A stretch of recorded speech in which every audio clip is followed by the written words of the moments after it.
कर्नाटक में सिद्धारमैया और डीके शिव कुमार दोनों नेता हैं और सीएम पद के दोनों ही दावेदार हैं। दोनों का अपना इंपॉर्टेंस है और समर्थक वर्ग भी दोनों के हैं। कांग्रेस हाईकमान दोनों नेताओं को साथ रखकर फैसला किसी एक के नाम पर मुहर लगाने में वक्त लग रहा है और ऐसा होना मामूली बात है। जब बीजेपी को यूपी में बहुमत मिला था, आप याद कीजिए, तब योगी आदित्यनाथ का नाम 7 दिन बाद फाइनल हुआ था और उससे पहले बहुत से बड़े नेता सीएम की कुर्सी की उम्मीद में बैठे हुए थे। राजनीति में पद की ये चाह बड़ी सामान्य बात है, मगर पिट्ठू मीडिया इस वक्त इसी नाम पर कांग्रेस को बदनाम करने में लगा हुआ है। कर्नाटक का नाटक दिल्ली दरबार में इस टाइप के हेडिंग के साथ चर्चा जारी है। पिट्ठू मीडिया की बात कर रहा हूं। जनता ने कांग्रेस को चुना, ये बात अब भी मीडिया में एक बड़े तबके को शायद रास नहीं आ रही, इसीलिए वे कांग्रेस की चर्चा गलत अर्थों और संदर्भों में ही कर रहे हैं और इस फेर में जरूरी खबरों से लोगों को दूर रखा जा रहा है। जैसे सत्यपाल मलिक के पुलवामा पर बड़े खुलासे के बावजूद आज तक सरकार ने इस आरोप का जवाब नहीं दिया कि सैनिकों को हवाई रास्ते की जगह सड़क मार्ग से क्यों भेजा जा रहा था। सत्यपाल मलिक ने एक्चुअली एक ट्वीट भी किया है और ट्वीट में जो कुछ कहा है ये सामने है। इसको थोड़ी देर बाद अगर लेके आइए स्क्रीन पे तो ज्यादा अच्छा रहेगा। पुलवामा पर इस खुलासे के बाद सत्यपाल मलिक पर ही कई तरह के सवाल उठे। डीबी लाइव से सत्यपाल मलिक ने चर्चा की थी। प्रशांत टंडन जी हमारे साथी, उन्होंने इंटरव्यू लिया था, आपको याद होगा। और सत्यपाल मलिक ने और भी कई बातों से उस वक्त पर्दा उठाया था। अब मोदी सरकार पर आरोप लगाने वाले पूर्व राज्यपाल पर सीबीआई की मार पड़ रही है। अनिल अंबानी के नेतृत्व वाली रिलायंस जनरल इंश्योरेंस से जुड़ी एक बीमा योजना में अनियमितताओं का जो आरोप सत्यपाल मलिक ने लगाया था, उस पर आज सीबीआई ने जम्मू कश्मीर और दिल्ली में 9 स्थानों पर तलाशी की, जिस मलिक के मीडिया सलाहकार सुनक बाली के परिसर भी शामिल हैं। सत्यपाल मलिक ने इस पर कहा है कि यह दुर्भाग्यपूर्ण है कि सीबीआई इस मामले में शिकायतकर्ता को परेशान कर रही है। वो यानी सुनक बाली बिना किसी सरकारी वेतन के जम्मू कश्मीर में मेरे प्रेस सलाहकार थे, सचिव थे। आपको याद दिला दूं कि जम्मू कश्मीर में सत्यपाल मलिक रहने के दौरान, राज्यपाल जब थे सत्यपाल मलिक, तो राज्यपाल रहने के दौरान सत्यपाल मलिक ने खुद इंश्योरेंस में कथित भ्रष्टाचार का मामला उठाया था। लेकिन उल्टा सीबीआई पिछले महीने पूछताछ के लिए उनके घर पहुंच गई। ये तब जब डीबी लाइव को उन्होंने इंटरव्यू दिया था। इस मामले में उनको सीबीआई ने नोटिस जारी किया था और उनसे स्पष्टीकरण मांगा था। नोटिस के बाद मलिक ने ट्वीट किया था। ट्वीट में क्या कुछ कहा, जरा आप स्क्रीन पर ले आइए।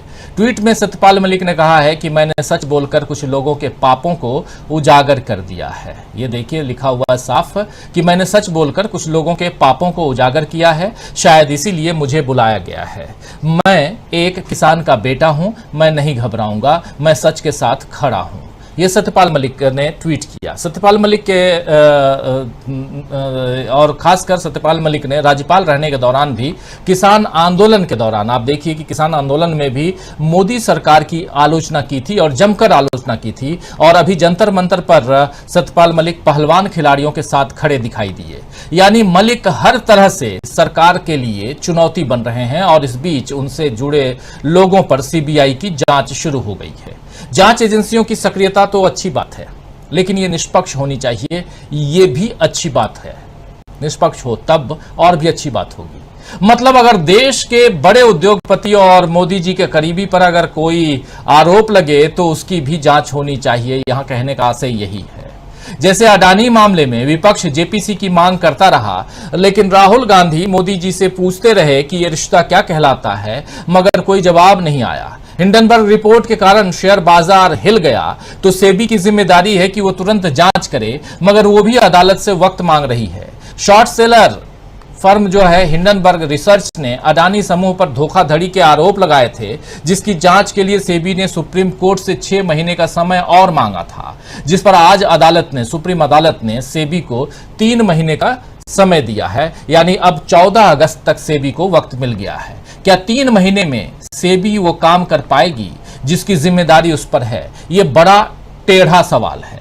क्योंकि अभी माहौल ऐसा ही बन रहा है कि शक्तिशाली और सत्ता के प्रभावशाली लोगों को बचाओ और जो सत्ता का विरोधी दिखाई दे उस पर कानून का डंडा चलाओ। राहुल गांधी संसद से अयोग्य हो गए हैं, लेकिन यौन शोषण के गंभीर आरोप में घिरे बृजभूषण शरण सिंह पर कार्रवाई नहीं हो पा रही है। मामूली चोरी करने वालों को जेल भेजने में कोई देरी नहीं होती और जिस पर करोड़ों अरबों की धांधली के आरोप हों उस पर कार्रवाई न करने के लिए सारे दांव पेच आजमाए जाते हैं। ये अजब हाल देश में चल रहा है गजब तरीके से, मगर मीडिया को यह सब नजर नहीं आता। उसे केवल कर्नाटक के नाटक में दिलचस्पी है। पिट्ठू मीडिया का बस चले तो बीजेपी को हार कर भी जीता हुआ दिखाया जा सकता है, लेकिन जनतंत्र का जोर ऐसी तमाम हरकतों को ठेंगा दिखा सकता है। दोस्तों, कर्नाटक में यही हो रहा है और अब कांग्रेस फिर से जनता के बीच पैठ बनाने में जुट गई है। आपने देखा ही है कि कल राहुल गांधी शकुर बस्ती जो यहां दिल्ली में है कि झुग्गियों में गए और वहां महिलाओं के बीच उनकी समस्याएं सुन रहे थे, जो बता रही थी महिलाएं कि कैसे उन्हें बुलडोजर चलने का डर है। और इधर राहुल गांधी आम आदमी की तकलीफों को सुन रहे हैं, तो उधर मोदी जी की जो सरकार है वो अपने 9 साल पूरा करने पर जो जश्न मनाने की तैयारी कर रही है। यानी अब 9 साल, कल ही 16 तारीख हमारे साथी अमलेंदु उपाध्याय जी याद दिला रहे थे और 16 तारीख को 9 साल पूरे हो गए और अब जश्न की तैयारी में मोदी सरकार है। आज बीजेपी के पास सत्ता और पूंजी दोस्तों दोनों है, तो वो बेशक जश्न मनाए, लेकिन सवाल ये है कि क्या जनता की तकलीफों को अनसुना करके बीजेपी जश्न मनाने का सिलसिला जारी रख पाएगी या 2024 में इस पर कांग्रेस ब्रेक लगा देगी। और सबसे बड़ा सवाल ये कि कर्नाटक में कांग्रेस की जीत से बीजेपी क्यों परेशान है। कांग्रेस ने उड़ा दी है बीजेपी की नींद। बहुत बड़ा सवाल। इस सवाल के साथ आपके पास हम आ रहे हैं सीधा और समझने की कोशिश कर रहे हैं। अभी आप जो विजुअल देख रहे हैं ये शकुर बस्ती की है जहां कल राहुल गांधी थे, लेकिन इससे पहले शुरुआत हमने कर्नाटक से की थी। कर्नाटक से होते हुए सत्यपाल मलिक और बृजभूषण और अदानी हिंडनबर्ग मामला के बाद बीजेपी का जश्न और फिर से कर्नाटक। आइए कर्नाटक से ही शुरुआत करते हैं और समझने की कोशिश करते हैं कि क्या यहीं से बीजेपी की नींद उड़ी हुई है, जश्न क्या फीका पड़ने वाला है। चलिए उससे पहले हमारे साथ जुड़े हुए हैं तमाम साथी, उन सबसे आपका परिचय करवाऊं, आगे बढ़ते हैं। हमारे साथ इस वक्त 6 वर्ष से हमारे साथ संजय कुमार सिंह जी जुड़े हुए हैं, प्रेम कुमार जी जुड़े हुए हैं हमारे साथ आज पहली बार पॉलिटिकल एनालिस्ट प्रमोद अग्रवाल जी जुड़े हुए हैं सीधे छत्तीसगढ़ से। प्रमोद अग्रवाल जी आपका स्वागत करता हूं। प्रेम कुमार जी स्वागत करता हूं। संजय कुमार सिंह जी हमारे साथी प्रशांत टंडन जी जुड़े हुए हैं और डॉक्टर दीपक पाचपोर जी, अमलेंदु उपाध्याय जी भी जुड़े हुए हैं। आप सबका तहे दिल से स्वागत है, इस्तकबाल है। और तमाम आप साथी दोस्त साथी शुभचिंतक जो अब तक जुड़ चुके हैं, जुड़ने वाले हैं, आप सबका भी इस्तकबाल करता हूं, स्वागत करता हूं इस खास कार्यक्रम में। समझने की कोशिश कर रहे हैं कि कांग्रेस ने क्या बीजेपी की नींद उड़ा दी है। राहुल गांधी एक पे एक धमाल करते जा रहे हैं और इधर बीजेपी को लोगों को मोदी जी से अभी भी कमाल की उम्मीद है। क्या उनकी उम्मीदें अब फीकी पड़ रही हैं, ये भी समझने की कोशिश करेंगे। लेकिन उससे पहले कि कर्नाटक में जो कुछ चल रहा है, कर्नाटक के मुख्यमंत्री को लेकर के दिल्ली में इतना बवाल क्यों है, ये समझने की पहले कोशिश करते हैं। सीधा आना चाहता हूं प्रशांत टंडन जी आपके पास, और जो कुछ पिछले 4 दिनों से चल रहा है दिल्ली के मीडिया में, यहीं से जरा आपसे समझना चाहता हूं कि क्या कुछ है, क्या सचमुच इतना बड़ा प्रॉब्लम कर्नाटक में खड़ा हो गया है कांग्रेस पार्टी के अंदर कि 2 नेता मानने के लिए तैयार नहीं है, यह माना जाए, या यहां सब कुछ क्रिएट किया जा रहा है ताकि कांग्रेस का जो जश्न है उसको फीका किया जा सके।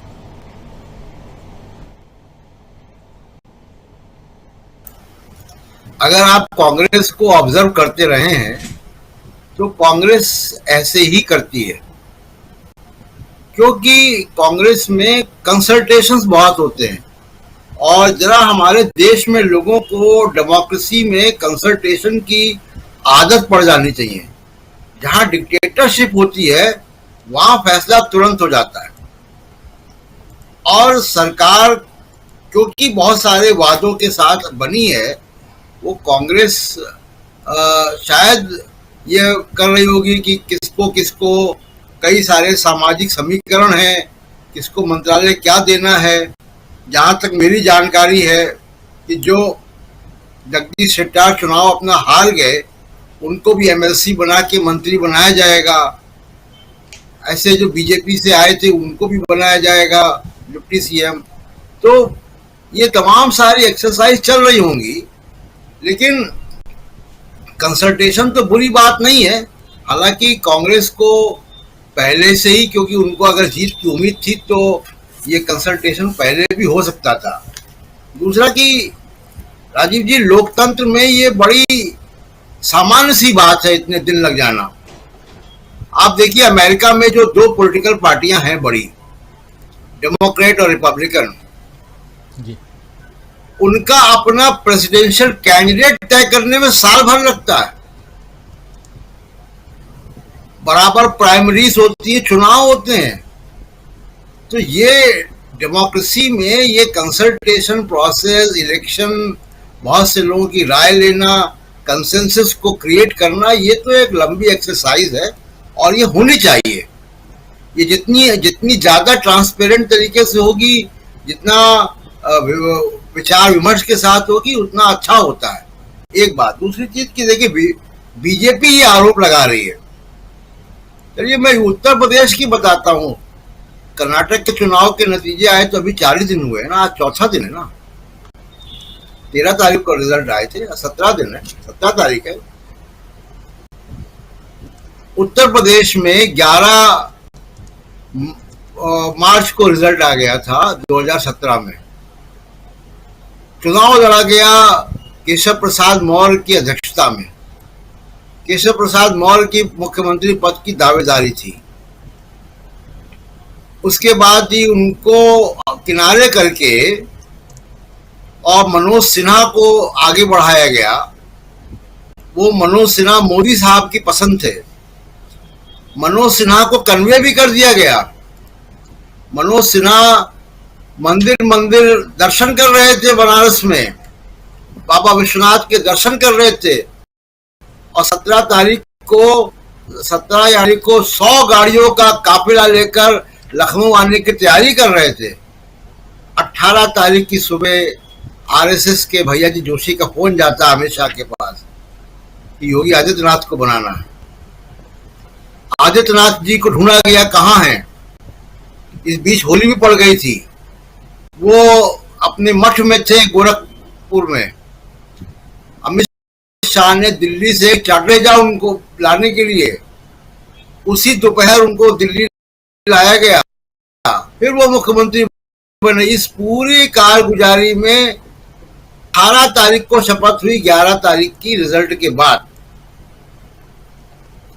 और उसमें भी कंसल्टेशन नहीं हुआ। यानी आरएसएस की चली, अगर मोदी साहब की चलती तो मनोज सिन्हा होते। जो बीजेपी का अध्यक्ष था वो मुख्यमंत्री नहीं बना। यहाँ पे डीके शिव कुमार कांग्रेस के अध्यक्ष थे, वो एक इम्पोर्टेंट प्लेयर हैं। अब कांग्रेस तय करेगी कि उनका क्या करना है क्या नहीं। ऐसी असम में भी लंबा समय लगा था। अब मैं उस कहानी पर नहीं जाना चाहता हूँ, और उसमें भी अंदर क्या क्या हुआ था, पार्टियों में तोड़फोड़ की बातें भी सब आई थी सामने, कि पर्दे के पीछे क्या हो रहा था। एनीवे, तो ये कंसल्टेशन का प्रोसेस कोई बहुत अजूबा नहीं है। हालांकि कांग्रेस को ये सॉल्व करना चाहिए था। मेरा ये मानना है कि कांग्रेस में राजीव जी कुछ स्ट्रेंज ग्रेविटीज भी काम कर रही हैं, ऐसा लगता है। उन्हीं स्ट्रेंज ग्रेविटीज की वजह से वो बजरंग दल और पीएफआई वाली लाइन वहां पहुंच गई थी। वही स्ट्रेंज ग्रेविटीज जो हैं वो दोबारा एक्टिवेट लगता हुई है। वरना तो ये लगभग तय था कि सिद्धारमैया जो है मुख्यमंत्री बनेंगे, डीके शिव कुमार उप मुख्यमंत्री बनेंगे, जगदीश शेट्टार वगैरह वो कैबिनेट में लाया जाएगा, ये तो तय था। तो दूसरी बात जो आपका दूसरा था सतपाल मलिक वाला मामला, उस पर सेकेंड टाइम में आऊंगा तो बोलूंगा, लेकिन एक बात बस कह के खत्म करूंगा कि सतपाल मलिक ने पुलवामा पे जो बोला है, सीबीआई द्वारा उनको हैरेस करने का, उनको प्रताड़ित करने का जो काम हो रहा है वो उसी वजह से हो रहा है।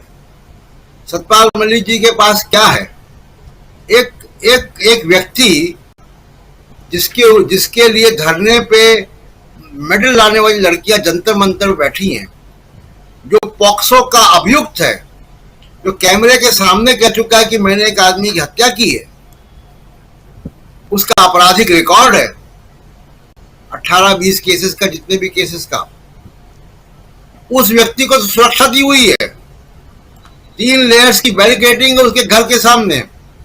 और जो व्यक्ति सत्यपाल मलिक, जो जम्मू कश्मीर राज्य के गवर्नर रह चुके, जिनके कार्यकाल के दौरान 370 हटा, जिनके कार्यकाल के दौरान पुलवामा हुआ, बालाकोट हुआ, उनको सुरक्षा नहीं दी हुई है। वो किराए के मकान में रहते हैं दिल्ली में सुरक्षा कर्मी के साथ,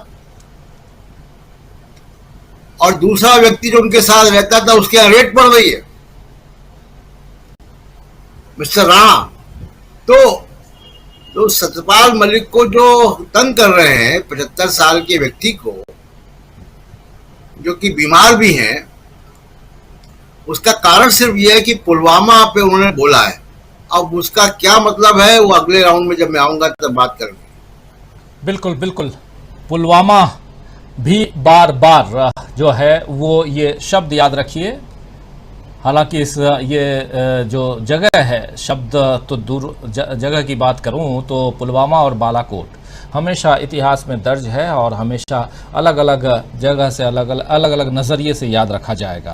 खैर, पुलवामा की बात करेंगे अभी थोड़ी देर बाद, लेकिन उससे पहले हम बात कर रहे हैं कर्नाटक की। और कर्नाटक में प्रधानमंत्री नरेंद्र मोदी ब्रांड एम्बेसडर के रूप में बीजेपी के लिए वहां चुनाव लड़ते हुए दिखे, लेकिन वो कमाल नहीं कर पाए जिसका की उम्मीद उनसे हमेशा बीजेपी के लोग करते हैं। और वहां एक जबरदस्त जीत कांग्रेस के हाथ में आती है और कांग्रेस उस जीत के जश्न में अभी खोई हुई है ही, तभी कांग्रेस के ऊपर लगातार प्रहार इधर दिल्ली के मीडिया और खासकर नोएडा मीडिया से हो रहा है।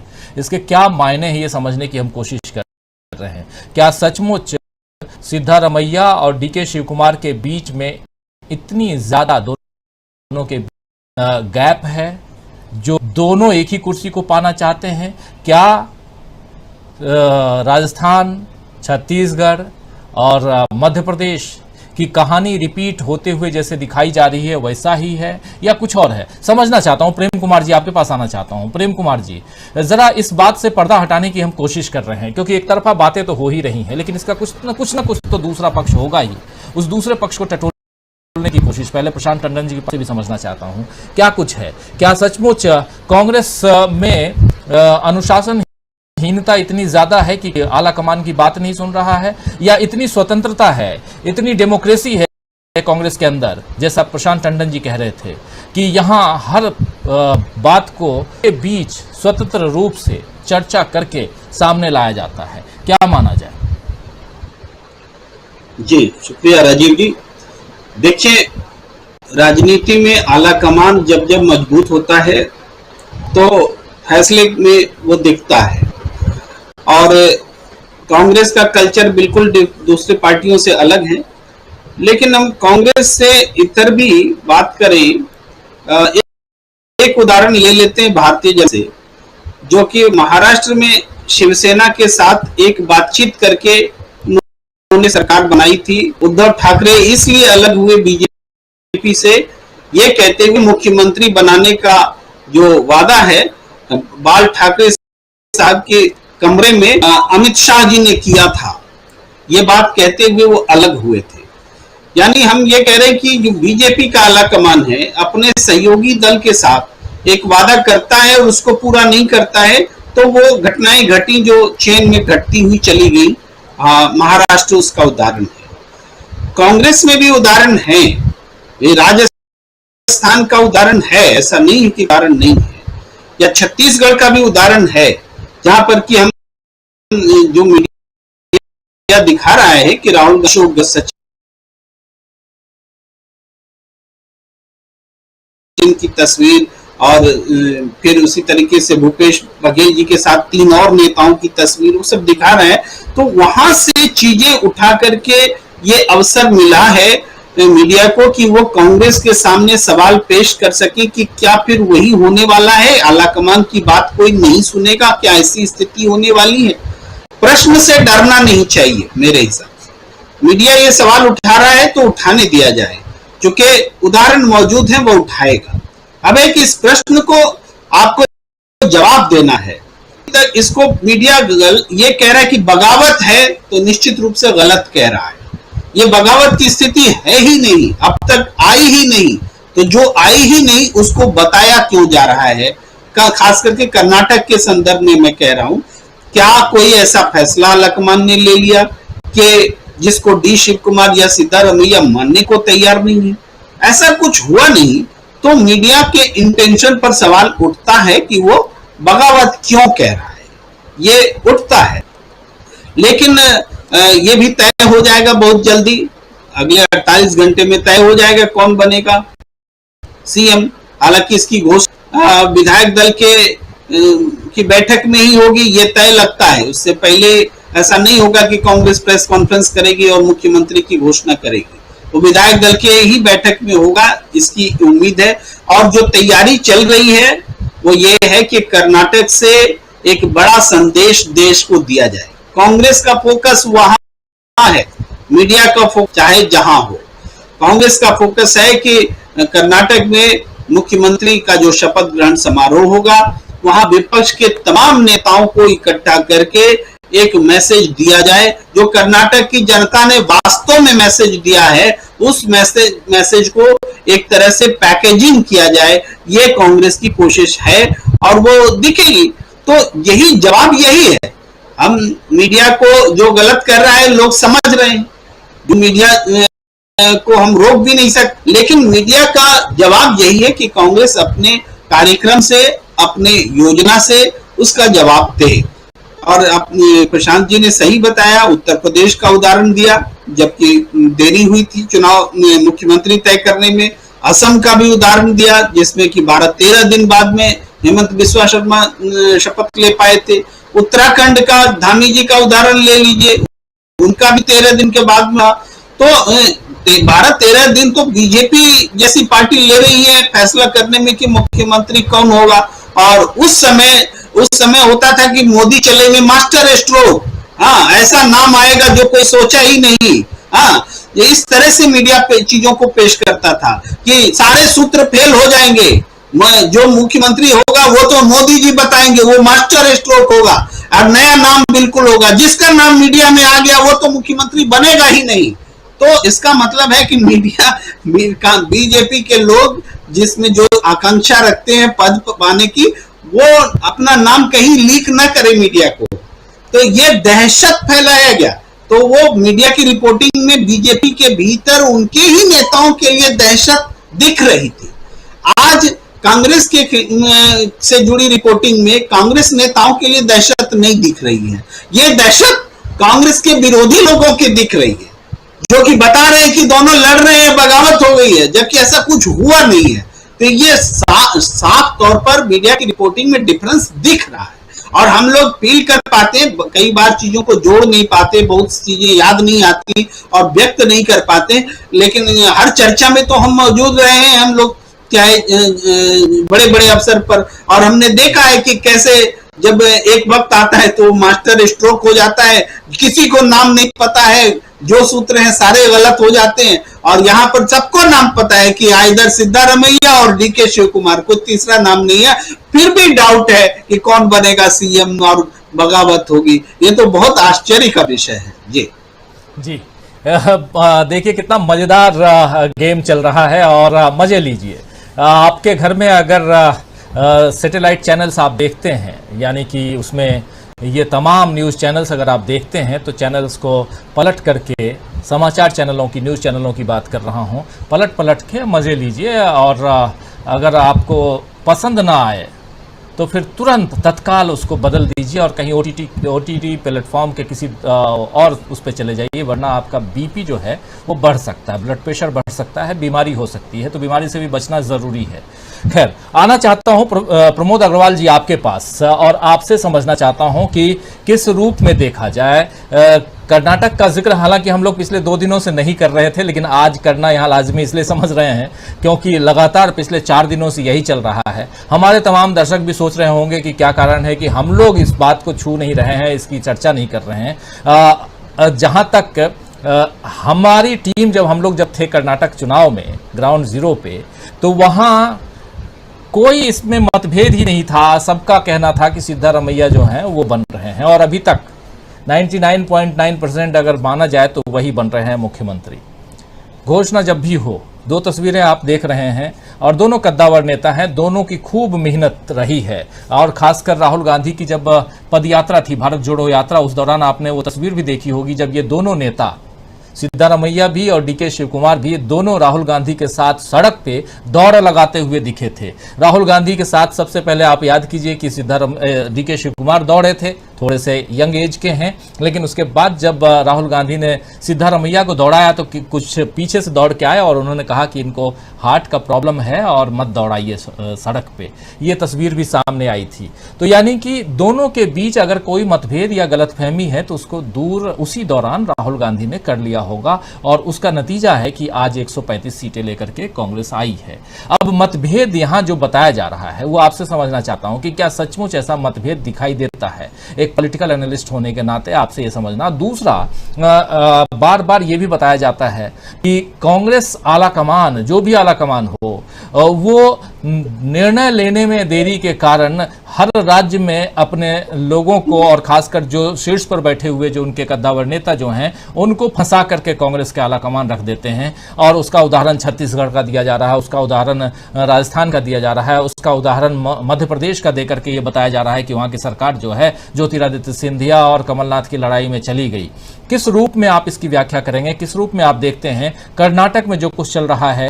क्या ये कोई सबक है या एक नॉर्मल प्रक्रिया है सरकार और उसमें भी मुख्यमंत्री चुनने की?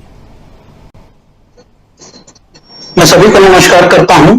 पहली बार आपके साथ हूं, आपका बहुत धन्यवाद करता हूं। जहां तक मैं समझता हूं, कर्नाटक में जो दिखाया जा रहा है तो लोकतंत्र तो नहीं दिखाया जा रहा है।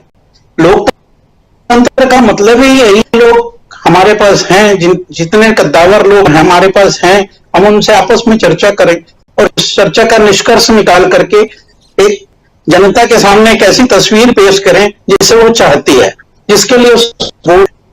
लेकिन चूंकि नोएडा मीडिया का एक ही कार्यक्रम है कि उसे भारतीय जनता पार्टी से सपोर्ट में ही जो कुछ दिखाना है वो दिखा रहे हैं।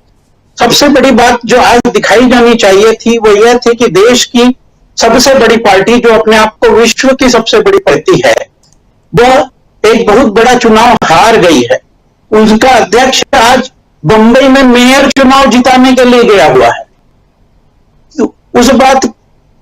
उस मेयर चुनाव जिताने जाने वाले पार्टी अध्यक्ष से मीडिया ये नहीं पूछ रहा है कि कर्नाटका में आप इतनी बुरी तरह हार कैसे गए, क्या कारण था? क्या 40% कमीशन वाली सरकार हार गई? क्या मोदी का सुशासन हार गया? क्या अमित शाह की रणनीति हार गई? हारने वाला अगर कांग्रेस होती तो सारा मीडिया राहुल गांधी, सोनिया गांधी या खड़गे जी के आवास पर कैमरा लगाए खड़ा होता। आप बोलिए क्यों हार गए? क्या कांग्रेस भारत? तो यह सवाल अब क्या बीजेपी से नहीं पूछा जाना चाहिए कि क्या बीजेपी मुक्त हो रहा है भारत? लगातार तीसरा चुनाव हारे हैं आप। दिल्ली का नगर निगम में गृह मंत्री पर्चे बांटते बांटते घूमते रहे, नगर निगम हार गए। हिमाचल प्रदेश में आप पार्टी का अध्यक्ष रहने के बावजूद, अनुराग ठाकुर रहने के बावजूद, मोदी जी और शाह जी तो जाते ही हैं हर चुनाव में, वो चुनाव हार गए और लगातार तीसरा चुनाव हार रहे हैं।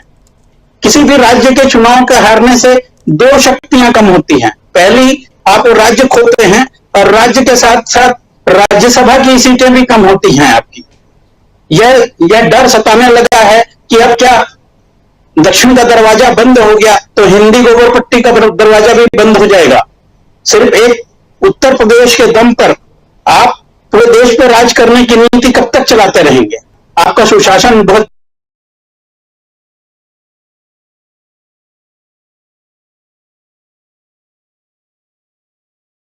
बुरी तरह पराजित हुआ है।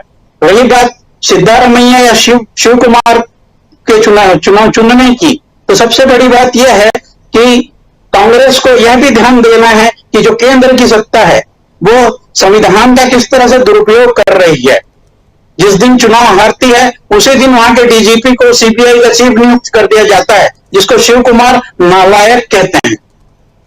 तो एक नालायक व्यक्ति जो डीजीपी होने के लिए लायक नहीं था, वो अचानक से पूरे देश का सीबीआई का चीफ बन जाता है। इसका कारण क्या हो सकता है? बहुत सामान्य सा ज्ञान व्यक्ति बता सकते। पुलिस से केस दर्ज है, सीबीआई की चार्जशीट तैयार पड़ी हुई है, उसको सुप्रीम कोर्ट ने जून में बहस करने के लिए मान्य भी कर लिया है। तो फिर शिव कुमार को ये बना दें और ये उनके ऊपर सीबीआई बिठा दें, ताकि जैसा खेल दिल्ली में खेला जा रहा है आपकी सरकार के लिए, वैसा ही खेल कर्नाटका में भी खेला जा सके, या जैसा उद्धव ठाकरे के साथ किया गया था वैसे ही कर्नाटका में भी किया जा सके। और अगर पार्टी मंथन कर रही है कि अपने नेता प्रतिपक्ष को, जो पहले मुख्यमंत्री रह चुका है, उसको मुख्यमंत्री बनाया जाए, या कांग्रेस के एक मेहनत कश अध्यक्ष को मुख्यमंत्री बनाया जाए, तो उसमें गलत क्या है? गलत तो कुछ भी नहीं है। लोकतांत्रिक तरीके से सारे विधायकों से पूछा जा रहा है, जिसका मत प्रतिशत ज्यादा आएगा वो मुख्यमंत्री बन जाएगा। पता नहीं राहुल गांधी और डीके शिव कुमार के 10 जनपद में एक कमरे में हुई बात मीडिया को कैसे जाती है कि डीके शिव कुमार इनकार कर दिए हैं कि मुझे मुख्यमंत्री नहीं बनना है। जो बात शायद सोनिया गांधी को भी उस समय तक पता नहीं चलती होगी, वो हमारे नोएडा चैनल को पता चल जाती है। और देश के मणिपुर में आग लग रही है, 10 दिन से कर्फ्यू के साए में पूरा राज्य बैठा हुआ है, उसको मीडिया दिखाने को तैयार नहीं है। सबसे बड़ा दिक्कत यही है कि हमारे देश को वो दिखाना चाहता है जो वो देखना चाहते हैं। देश देखना क्या चाहता है, इसको दिखाना कोई नहीं चाहता।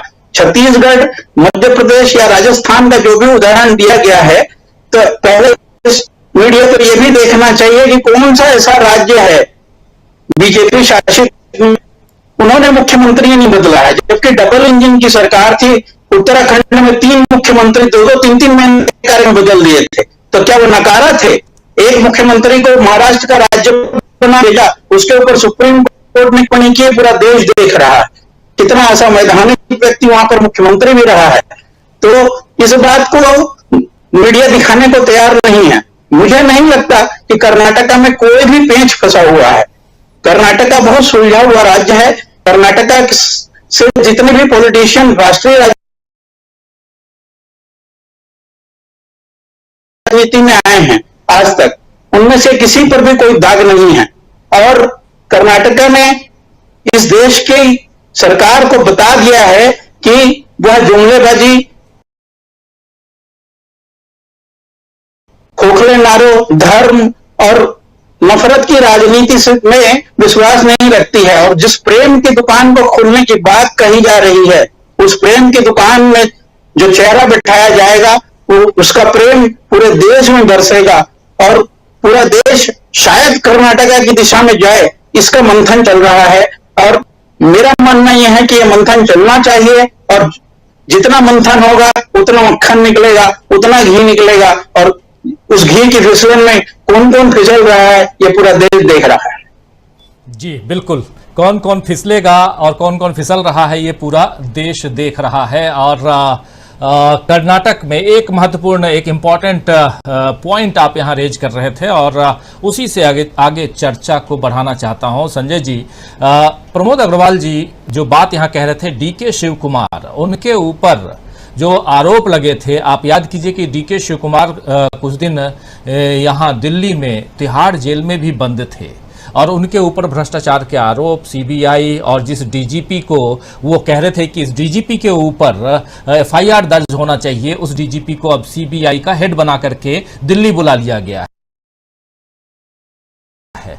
तो अगर डीके शिव कुमार बन जाते हैं मुख्यमंत्री, तो जिस भ्रष्टाचार 40% की सरकार के नाम पर कांग्रेस जीत करके आई है, कांग्रेस के ऊपर अगले 6 महीने में 2024 चुनाव आते आते वैसे ही भ्रष्टाचार के आरोपों से कांग्रेस को घेर करके और डीके शिव कुमार को घेर करके कहीं न कहीं जो एक बुलंदी पर कांग्रेस दिखाई दे रही है इस चुनाव में, कर्नाटक के चुनाव को खासकर जीत करके, वहां से वो फिर फिसलने वाली स्थिति हो जाएगी कांग्रेस के लिए। तो क्या यहां सोची समझी रणनीति के साथ कांग्रेस काम कर रही है, जिसमें डीके शिव कुमार और सिद्धारमैया दोनों को साथ साथ एक साथ एक मत करके आगे बढ़ने की रणनीति चल रही है? क्या यहां जो जैसा प्रशांत टंडन जी कह रहे थे कि जगदीश शेट्टार भले चुनाव हार गए हों लेकिन उनको भी मंत्री पद मिलना चाहिए और कैसे उनको मंत्री पद दिया जाए, इस पर चर्चा हो रही है? क्या ये चर्चा हो रही है कि किन किन को मंत्री पद और किसको कौन सा पोर्टफोलियो दिया जाए और कैसे जो अभी तक वादे किए थे उसको पूरा किया जाए, इस पे चर्चा हो रही है? या नोएडा मीडिया, पिट्ठू मीडिया जो कह रहा है उसको माना जाए? आप किस रूप में देख रहे हैं? क्योंकि लगातार तमाम अखबारों में, तमाम चैनलों में सिर्फ और सिर्फ यही कि जो जश्न है कांग्रेस का उसको कैसे फीका किया जाए। बकायदा प्लान्ड साजिश है और कुछ नहीं। और पिट्ठू मीडिया या गोदी मीडिया जो हम लोग कहते हैं वो यही करता रहा है और अभी वही कर रहा है। मैं इसको ऐसे देखता हूं कि कर्नाटक की जीत इन लोगों को पच नहीं रही है और ये समझ में आ गया है कि इसका क्या मतलब है। और जैसा मैंने कहा था कि अब भाजपा का उतार शुरू होगा और वो सब क्लियर है और ये सब लोग समझ रहे हैं, तो उसको बचाने की कोशिश है। और ये लग रहा है कि कांग्रेस कहा कि मुझे तो लगता है कि ये नेगेटिव वोट है, कांग्रेस ने कभी कुछ काम किया ही नहीं है चुनाव लड़ने वाला, और चुनाव लड़ने के लिए या वोट मांगना तो भी शुरू ही नहीं किया। तो मुझे लगता है कि जब नेगेटिव वोट में ये हाल है तो मीडिया को ये सतर्क होना और ये संभालना बहुत जरूरी है, नहीं तो बिल्कुल बीजेपी के हाथ से पावर निकल जाएगा। और बीजेपी की सरकार ने जिस ढंग से काम किया है 10 साल 9 साल, मतलब वो उससे लगता नहीं है कि उनको इन सब की तैयारी थी या इसकी उम्मीद थी या डर था। वो यही समझ रहे थे कि मीडिया संभाल लेगा या मीडिया जो बताएगा लोग उसी से चलेंगे और या उसी के आधार पर काम होता रहेगा। तो चूंकि वो हुआ नहीं, इसलिए मीडिया का घबराना भी बहुत वाजिब है और इसीलिए उसका व्यवहार जो है इतना बदला हुआ या अटपटा है। मतलब कई खबरें हैं जिसको छोड़ दिया गया बिल्कुल भी, और उसकी जगह ये रोज खबर, ये बहुत सामान्य बात है। मतलब पुराना तरीका है कि विधायक अपना नेता चुनता है, वो मुख्यमंत्री बनता है। तो स्कूल में पढ़ा था हम लोगों ने, तो और यही बेस्ट तरीका है। अगर कांग्रेस ये कर रही है और बीजेपी नहीं करती थी, ये तो बच्चा बच्चा देख रहा है, बच्चा बच्चा समझ रहा है। तो बीजेपी ने जो नहीं किया वो गलत किया और कांग्रेस जो कर रही है वो अच्छा है, ये तो सब लोग जानते हैं। अब वो अच्छा है तो उसमें से खराबी निकाल करके दिखाना है कि कांग्रेस इस जीत को पचा नहीं पा रही है या हैंडल नहीं कर पा रही है। कुल मिलाकर घुमा फिरा करके यही कहने की कोशिश की जा रही है कि कांग्रेस इस जीत को हैंडल नहीं कर पा रही है और उसके नेता आपस में लड़ रहे हैं, जबकि ऐसा बिल्कुल नहीं है। बाकी लोगों ने कहा भी, और मुझे ये कहने की जरूरत नहीं लगती है कि उनमें आपस में लड़ाई नहीं है, होती है। और अगर दो लोगों को मुख्यमंत्री बनने का मौका है तो क्यों नहीं दोनों चाहेंगे कि हाँ मैं बन जाऊं, उसमें कुछ बुराई भी नहीं है। लेकिन पार्टी आलाकमान उसको कैसे हैंडल करता है और जिसको चुना जाता है उसको कैसे चुना जाता है और जिसको नहीं चुना जाता है उसको क्या बताया जाता है, क्या कहा जाता है या कैसे कन्विंस किया जाता है, ये सब मायने रखता है, जो एक डेमोक्रेटिक सिस्टम में बहुत जरूरी है। बीजेपी में जो होता है या बीजेपी में जो होता रहा था कि हाँ, जैसा भी बताया कि कौन बनेगा ये पता ही नहीं है, मोदी जी जिसका नाम बोल देंगे वो बनेगा। वो एक सिस्टम हो सकता है, जिसको पसंद हो, मैं उसकी बात नहीं कर रहा। लेकिन डेमोक्रेटिक सिस्टम जो है उसमें अगर कांग्रेस एकदम कायदे से काम कर रही है तो उसमें कुछ गलत तो है ही नहीं, और उसको गलत पेश करना, गलत ढंग से पेश करना, मतलब एकदम आप अपने काम का ऐसी तैसी कर रहे हैं, जो आपकी जिम्मेदारी है, जो आपका नैतिक कर्तव्य है, आप उसकी ऐसी तैसी करने पे तुले हुए हैं। अब उस पे मतलब मैं तो उसकी चर्चा भी नहीं करना चाहता, इतना वो खराब है कि उसकी चर्चा भी करके उनको भाव दिया जाए। जैसे मुझे लगता है कि मैंने टेलीविजन देखना बंद कर दिया है, नहीं देखता हूँ, बहुत लोग नहीं देखते हैं। अखबार नहीं पढ़ता मैं, अखबार का सिर्फ पहला पन्ना देखता हूँ, बाकी पन्ना पढ़ता ही नहीं। तो ये सब इसी लायक रह गए हैं कि इनको देखा ही नहीं गया, इनकी चर्चा ही नहीं की जाए। और ये कुल मिलाकर के कांग्रेस को डैमेज करने या किसी भी तरह से बीजेपी को प्रोटेक्ट करने के लिए काम करते हैं, और अभी भी यही करते नजर आ रहे हैं। और वो इसलिए इनको जरूरी लग रहा है कि अगर कांग्रेस को बदनाम नहीं करें तो कांग्रेस शायद सत्ता में आ जाएगी, और आती हुई नजर आ रही है। लेकिन हम ये भी देख रहे हैं कि पूरी कोशिश करके बदनाम करने के लिए पूरी ताकत लगा के क्या हुआ, कुछ नहीं हुआ। अगर तो ये भी कुछ नहीं होगा। इसलिए मुझे नहीं लगता है कि हम लोगों को चिंतित होने की जरूरत है या किसी को भी चिंतित होने की जरूरत है। और इन मीडिया की कोशिश से कुछ होने वाला है। मीडिया की भी पोल अब बुरी तरह से खुल गई है और पहले जो नरेंद्र मोदी ने जो कांग्रेस पे आरोप लगाए थे और उसके बाद उन्होंने जो सब किया उससे सब लोग देख चुके हैं कि यहाँ क्या दम है और कांग्रेस खराब थी या भ्रष्टाचार करती तब भी उसमें क्या था। कांग्रेस अगर भ्रष्टाचार करती थी तो उसने क्या क्या मतलब अब तो ऐसी ऐसी चीजें हो रही जो पहले सुनी नहीं गई, जिसकी कल्पना नहीं की जा सकती थी और वो सब अब हो रहा है। मतलब उसमें महुआ मोइत्रा के सवाल का जवाब नहीं देना और सेबी द्वारा झूठ कहा जाना, वित्त मंत्री द्वारा कहा जाना झूठ, और इतने दिन बाद सुप्रीम कोर्ट भी एक्सेप्ट कर लेना सेबी द्वारा कि हम लोगों ने झूठ कहा था, तो अति है। मतलब ऐसा तो पहले सोचा भी नहीं गया था। तो इस व्यवस्था में और इस व्यवस्था को क्यों डिफेंड किया जाए, इसका कोई कारण नहीं है। फिर भी अगर कोई डिफेंड कर रहा है तो मुझे नहीं लगता कि समझने वाले समझ नहीं रहे कि क्यों डिफेंड किया जा रहा है। इसलिए ये सब चलेगा नहीं और मुझे लगता है कि 10 साल बहुत चल गया, इससे ज्यादा चलने की कोई उम्मीद नहीं है। और मुझे लगता है कि अगला 1 साल बहुत क्रूशियल होने वाला है। इस समय अगला चुनाव नरेंद्र मोदी के नेतृत्व में भाजपा लड़ेगी कि नहीं वो भी देखने लायक होगा। तो ये हम लोगों को वही, जैसा आपने कहा कि चैनल बदल बदल कर देखिए और अच्छा लगे तो देखिए, नहीं तो बदल दीजिए, वही करना चाहिए। और इन खबरों से बिल्कुल परेशान नहीं होना चाहिए। अव्वल तो पढ़ना ही नहीं चाहिए और अगर पढ़े तो इनसे परेशान होने की बिल्कुल जरूरत नहीं है। ना इन खबरों में कुछ है और ना इन खबर देने वालों में अब कुछ रह गया है, और इन खबरों से कुछ होने वाला तो बिल्कुल भी नहीं है। सब लोग समझते हैं। राजीव जी बिल्कुल बिल्कुल बिल्कुल। अमलेंदु उपाध्याय जी, क्या माना जाए यहाँ जो कर्नाटक की हार वो नहीं पच पा रही है, और अगर कर्नाटक का इतनी उम्मीद थी कि किसी हम जीत जाएंगे या अपनी सरकार बन जाएगी, तो क्या अब यहां से 2024 की जब बात हो रही है तो लोग 2019 को याद दिलाते हैं कि अरे 2018 में ऐसे ही विपक्षी एकता की बात होती थी और ऐसे ही 2019 के जनवरी महीने में सब गलबहियां करते हुए दिखाई दिए थे पूरे विपक्षी दल के लोग, ममता बनर्जी भी, मायावती भी, तमाम सब एक ही मंच पे दिखाई दिए थे। और लेकिन 2019 का मई जो है वो कुछ और रंग में रंगा हुआ, भगवा रंग में रंगा हुआ दिखाई दिया। क्या उसी दिशा में सोचा जाए, या ये 2018-19 नहीं है, ये 2023 और 24 है, ये सोचा जाए? अगर ये 2023 और 24 है और सामने कर्नाटक है, कर्नाटक का रिजल्ट है, तो क्या सचमुच कांग्रेस ने उड़ा दी है भाजपा की नींद? राजीव जी, पिट्ठू मीडिया की रिपोर्ट देख के भारतीय जनता पार्टी के प्रवक्ताओं की भाषा और देह भाषा देख करके, दोनों देख करके ये समझा जा सकता है कि भारतीय जनता पार्टी की नींद उड़ी हुई है। अब जो 2019 और 2018 बताया जा रहा है, लेकिन लोग ये भूल जा रहे हैं कि 2018 में कांग्रेस को बहुमत नहीं था। 2018 में कांग्रेस ने बिना शर्त समर्थन जेडीएस को दिया था। 2023 में जब कांग्रेस आई है कर्नाटक में तो पूरी मेजोरिटी के साथ आई है, थंपिंग मेजोरिटी के साथ आई है। तो इसलिए जो जमीन आसमान का अंतर है वो 2018-2023 का एक तो ये है, और ऐसा ही अंतर 2019 और 2024 का होगा।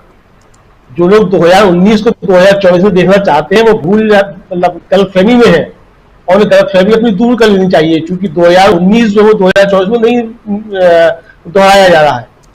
तो ये तो इनकी परेशानी है। दूसरा बात राजीव जी ये है कि अब ये पूछा जाए इस पिट्ठू मीडिया से कि ठीक है, कांग्रेस ने अभी तक घोषणा नहीं की है कि वहां मुख्यमंत्री कौन होगा, तो क्या भारतीय जनता पार्टी घोषणा कर देगी कि वहां कांग्रेस का मुख्यमंत्री कौन होगा?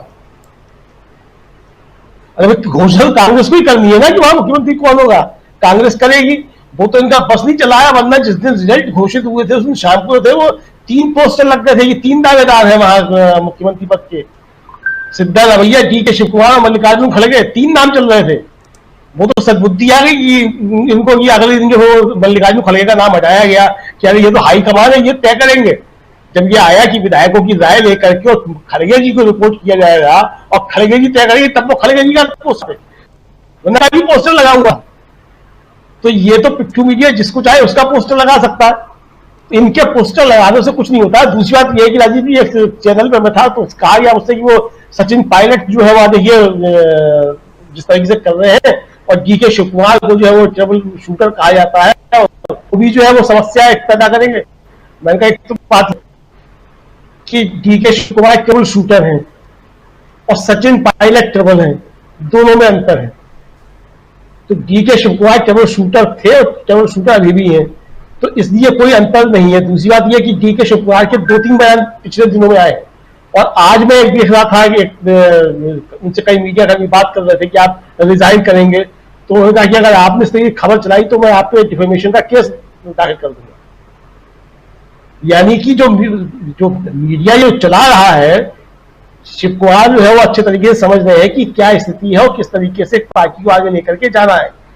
डीके शिव कुमार का मसला एकदम साफ है कि किसी भी तरीके से कर्नाटक में जो थंपिंग मेजोरिटी मिली है कांग्रेस को, और उन्होंने कहा भी कि मेरे साथ कोई विधायक नहीं, मेरे पास तो 135 विधायक है। यानी कि कांग्रेस के अध्यक्ष होने के नाते जो 135 विधायक जीत के आए हैं वो उनके विधायक हैं, तो और ये उनकी जिम्मेदारी थी उनका चुनाव लड़ना। उन्होंने अपनी स्थिति स्पष्ट कर दी, लेकिन चूंकि अब इस मीडिया को कुछ ना कुछ चलाना है तो वो सब चला रहे हैं, तो इससे इस पर ज्यादा ध्यान देने की जो मुझे लगता है कोई आवश्यकता किसी भी तरीके की है नहीं। और वैसे भी जो है भारतीय जनता पार्टी के अंदर भी अगर इस तरह की देखा जाए तो आप छोड़ दीजिए कि वो 7 दिन में जो थे तय हुए थे, अपने जो थे वो योगी आदित्यनाथ 13 दिन में जो थे वो तय हुए थे जाकर के हेमंत बिस्व शर्मा। सवाल यह है कि जब 2014 का चुनाव हुआ भारतीय का, तो भारतीय जनता पार्टी के अध्यक्ष कौन थे? राजनाथ सिंह। 2019 का चुनाव हुआ तो भारतीय जनता पार्टी के अध्यक्ष कौन थे? अमित शाह। लेकिन दोनों को प्रधानमंत्री नहीं बनाया गया। तो अगर डी के शिव कुमार को इसलिए बताया जा रहा है कि मुख्यमंत्री पद की दावेदार है कि वो कांग्रेस के पार्टी प्रदेश के अध्यक्ष थे, तो इस आधार पर फिर अमित शाह को प्रधानमंत्री बन जाना चाहिए था, राजनाथ सिंह को बन जाना चाहिए था। और चुनाव से पहले जिस तरीके से डी के शिव कुमार ने जारी किया कांग्रेस, वो एक तरीके से संदेश देने की कोशिश थी कि किसको जो है चीफ मिनिस्टर बनाया जाना है। मुझे जो लगता है वो ये है कि मंत्रिमंडल पे चर्चा हो रही है और उस मंत्रिमंडल में किसको शामिल किया जाना है और किस तरीके का मंत्रिमंडल बनाया जाना है, इस पे चर्चा हो रही है। मुझे लगता है ये भी चर्चा हो रही होगी कि मंत्रिमंडल जब शपथ ग्रहण करेगा उसके बाद जिस तरीके से राहुल गांधी ने घोषणाएं की कि हमारी सरकार बनते ही पहली बैठक होगी कैबिनेट की, उसमें ये वायदे पूरे कर दिए जाएंगे, तो वो कौन कौन से वायदे हैं जिनको पूरा किया जाना है, किस तरीके से किया जाना है, चर्चा वहां इन सब चीजों पे हो रही होगी। लेकिन चूंकि हमारी मीडिया के पास इस तरह खबरें हैं नहीं, और मुझे मतलब कर्नाटक में भारतीय जनता पार्टी की हार के बाद जो है ऊपर से संदेश ठीक ठाक आ नहीं पा रहे हैं, रडार जो है वो छुप गया है बादलों में, क्योंकि आंधी मौसम का समय चल रहा है, मोर्चा तूफान जो है वो आ रहा है। तो भारतीय जनता पार्टी के अंदर जो मोर्चा तूफान से मचा हुआ है उससे बचने के लिए जो है रडार दूसरी तरफ घुमाया जा रहा है, इसके अलावा और कुछ नहीं। रडार किसी और दिशा में, और रडार को दिशा देने के लिए यहाँ मीडिया वाले बैठे हुए हैं, वही सब चल रहा है। समझना चाहता हूँ एक बार इसी चर्चा को आगे बढ़ाते हुए डॉक्टर दीपक पाचपोर जी आपके पास फिर सेकंड राउंड में ज़रा इधर भी आएंगे जिस दिशा में हम लोग जाना चाहते हैं। सत्यपाल मलिक साहब और उनके जरिए भी क्या कुछ हो रहा है, क्यों कांग्रेस ने नींद उड़ा दी है, क्यों बीजेपी, कांग्रेस ने उड़ाए ना उड़ाए लेकिन बीजेपी की नींद क्यों उड़ी हुई है, ये समझेंगे। लेकिन दीपक जी, किस रूप में देखा जाए, आप किस रूप में देखते हैं कर्नाटक में जो कुछ चल रहा है? तैयारियां जबरदस्त हो रही हैं, स्टेडियम में खचाखच लोग भरेंगे ये भी कहा जा रहा है, और स्टेडियम को एक नए रूप रंग से रंग रोगन किया जा रहा है स्टेडियम का, सारी तस्वीरें आ गई हैं। लेकिन उसके साथ साथ यहाँ दिल्ली में जो कुछ हो रहा है इसको लेकर के बड़े ऊहापोह की स्थिति है। किस नजरिए से आप देखते हैं इसको? राजीव जी, देखिए, एक राज्य का मुख्यमंत्री जब चुना जा रहा है तो कायदे से यह राजनीति का विषय है, लेकिन दुर्भाग्य देखिए और समय कैसा बदल गया कि इसकी बजाय हमें मीडिया क्या कर रहा है इसके बारे में विचार करना पड़ रहा है। तो उसका कारण यह है कि मीडिया का स्वरूप ऐसे बदल गया है कि वो राजनीतिक पार्टी का एक विंग बन गया है, और जैसे कि सारा का सारा कर्नाटक में कौन मुख्यमंत्री बनेगा इसका सारा जो दारोमदार जो है वो मीडिया पर हो गया है। आप याद कीजिए, कई बार ऐसी स्थितियां बनती हैं, कई बार जब मान लीजिए पाकिस्तान के साथ कुछ थोड़े बहुत तल्खियां होने लगती है या चीन के साथ होने लगती है तो कार्टून और मीम्स बनते हैं। ऐसा लगने लगता है कि सेना तो बाद में आक्रमण करेगी पाकिस्तान पे, पहले मीडिया वाले अपने स्टूडियो से निकल के कहीं हमले करने ना शुरू कर दे पाकिस्तान पे। तो राजनीतिक दलों का जो बहुत बड़ा काम जो है उसमें मीडिया ने अपने हिस्से ले लिया है। उसका काम कम्युनिकेट करना नहीं रह गया है, उसका काम रह गया है उकसाना या किसी एक पार्टी के खिलाफ मोर्चेबंदी करने में अपनी आका पार्टी को समर्थन देना है।